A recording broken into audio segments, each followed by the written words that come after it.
नमस्कार दोस्तों, पिछले वीडियो में हमने देखा कि कैसे महाराणा प्रताप बचपन से ही अद्भुत वीर, साहसी और पराक्रमी योद्धा थे और कैसे वे मेवाड़ के महाराणा बने और फिर अकबर ने उन्हें मुगलों की अधीनता स्वीकार करने के लिए एक संधि भेजी।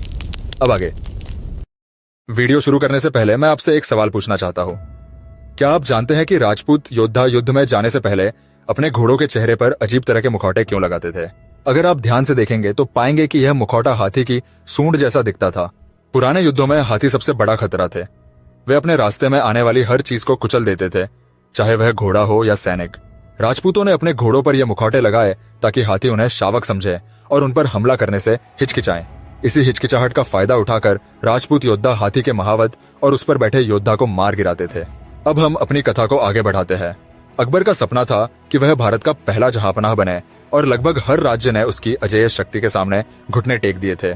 लेकिन मेवाड़ इस सपने के पूरा होने में सबसे बड़ी बाधा बना हुआ था, क्योंकि वे अकबर की अधीनता स्वीकार करने को तैयार नहीं थे। अकबर जानता था कि मेवाड़ को जीतना आसान नहीं होगा, क्योंकि वहां के योद्धा असाधारण रूप से वीर और रणकौशल में निपुण थे।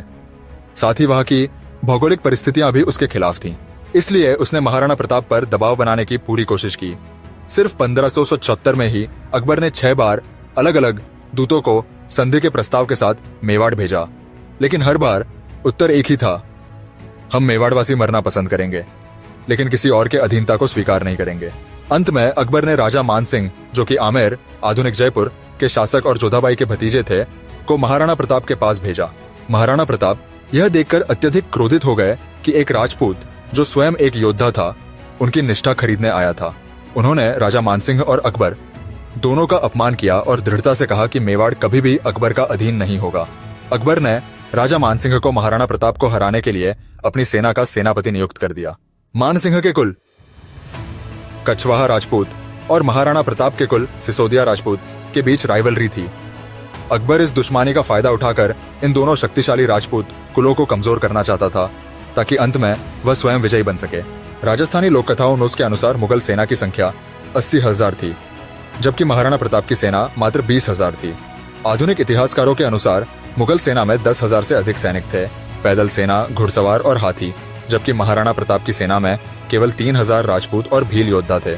किसी भी युद्ध में सेनाओं का अनुपात 1:4 था, अर्थात प्रत्येक मेवाड़ी सैनिक के मुकाबले 4 मुगल सैनिक थे। लेकिन सबसे महत्वपूर्ण बात यह थी कि मुगल सेना में 60% सैनिक राजपूत थे और केवल 40% मुगल। राजा मानसिंह ने मेवाड़ की ओर कूच किया, लेकिन महाराणा प्रताप रणकौशल में अत्यधिक कुशल थे और वे अपने शत्रु की संख्यात्मक बढ़त को कम करना चाहते थे। उन्होंने युद्ध भूमि को इस प्रकार चुना कि राजा मानसिंह को हल्दी घाटी में युद्ध करने के लिए मजबूर होना पड़े। यह स्थान अरावली पर्वत श्रृंखला में स्थित एक संकीर्ण पहाड़ी दर्रा था, जिसका पीला रंग हल्दी जैसा दिखता था। यह संकीर्णता मुगलों की संख्या की बढ़त को बेअसर कर सकती थी, इसलिए महाराणा ने इसे अपनी रणभूमि के रूप में चुना। महान महाराणा, जो पहले ही मानसिंह की गतिविधियों से अवगत थे, हल्दी घाटी दर्रे के प्रवेश द्वार पर अपनी सेना के साथ डटे हुए थे। युद्ध की तैयारियां पूरी हो चुकी थीं। मेवाड़ का महान योद्धा स्वयं अपनी सेना का नेतृत्व करने के लिए युद्ध भूमि में खड़ा था, जबकि मुगल सम्राट दिल्ली में छिपा हुआ था। यह एक साहसी महाराणा बनाम एक कायर मुगल का युद्ध था। महाराणा प्रताप को अपने विजय पर पूर्ण विश्वास था और इसके पीछे 3 प्रमुख कारण थे। उन्हें अपने राजपूत और भील सैनिकों पर अटूट विश्वास था, उनकी युद्ध नीति अद्वितीय थी और सबसे महत्वपूर्ण बात, वे अपने प्रिय मित्र चेतक के साथ युद्ध में जा रहे थे। चेतक महाराणा प्रताप का अद्भुत, बलशाली और वीर घोड़ा काठियावाड़ी नस्ल का था। उसकी नीली झलक लिए चमकदार त्वचा, तीव्र आंखें और मयूर के आकार की गर्दन थी, जिसे देखकर लोग उसे नीला घोड़ा कहते थे। उसकी ऊंचाई, शक्ति और आभा इतनी अद्भुत थी कि अन्य घोड़े उसके सामने फीके लगते थे। वही एकमात्र घोड़ा था जो महाराणा प्रताप जैसे महान योद्धा का भार वहन करने योग्य था। महाराणा प्रताप के कवच का भार 72 किलोग्राम था, उनकी भाला 81 किलोग्राम की और 2 25 किलोग्राम की तलवारें तथा ढाल मिलाकर कुल 208 किलोग्राम का भार वे युद्ध में लेकर जाते थे। महान योद्धा स्वयं 7 फीट 5 इंच लंबे और लगभग 110 किलोग्राम वजनी थे। यह थी हमारे महाराणा की अद्भुत शक्ति, जो युद्ध में अपने वजन से 2 गुना भार लेकर चलते थे। अब इन आंकड़ों के साथ युद्ध प्रारंभ हुआ। मेवाड़ी घुड़सवार सेना और पैदल सेना ने मुगलों के बाएं और दाएं हिस्से पर जोरदार आक्रमण किया और उन मोर्चों को नष्ट कर दिया। सेना इस अद्भुत शक्ति को देखकर भयभीत हो गई और युद्ध भूमि से भाग निकली। वे रतितालई, वर्तमान रक्ततालई नामक झील की ओर भागे। वीर मेवाड़ी सेना ने उनका पीछा किया और उन्हें पूरी तरह से नष्ट करने का प्रयास किया। सोचिए, संख्या में 1:4 के अनुपात के बावजूद मुगलों को भागना पड़ा। यह था महाराणा प्रताप और उनकी सेना का पराक्रम। अब तक राजा मानसिंह युद्ध को देख रहा था, लेकिन वह अपने पारंपरिक प्रतिद्वंद्वी से मिली इस हार को सहन नहीं कर सका। वह स्वयं युद्ध में कूद पड़ा और अपनी सेना को संगठित करने की कोशिश करने लगा। लेकिन इससे पहले कि वह कोई बड़ा कदम उठा पाता, महाराणा प्रताप की क्रोध से जलती आंखें उस पर टिक गईं। राजा मानसिंह एक हाथी पर सवार था। उन दिनों हाथियों के दांतों पर तलवारें बांध दी जाती थीं ताकि जो भी हाथी के निकट आए वह कट जाए। महाराणा और चेतक ने मानसिंह का अंत करने का निश्चय किया। चेतक बिजली की गति से भागा और एक ही छलांग में हाथी के मस्तक पर अपने अगले पैर टिका दिए। चेतक की ताकत इतनी अधिक थी कि उसने हाथी को पीछे धकेल दिया। यह देखकर मानसिंह बुरी तरह से डर गया। महाराणा प्रताप ने अपना भाला फेंका, जो थोड़े अंतर से निशाने से चूक गया। जब चेतक ने अपने पैर नीचे रखे, तब एक तलवार से उसका पैर कट गया और वह असंतुलित हो गया, जिससे महाराणा भी हल्का डगमगा गए। इस स्थिति का लाभ उठाकर शत्रुओं ने महाराणा पर हमला कर दिया और उन्हें घायल कर दिया। यह देखकर मेवाड़ी सैनिक विचलित हो गए। इस घटना से मुगल सेना का आत्मविश्वास बढ़ गया और युद्ध का पलड़ा उनके पक्ष में झुकने लगा।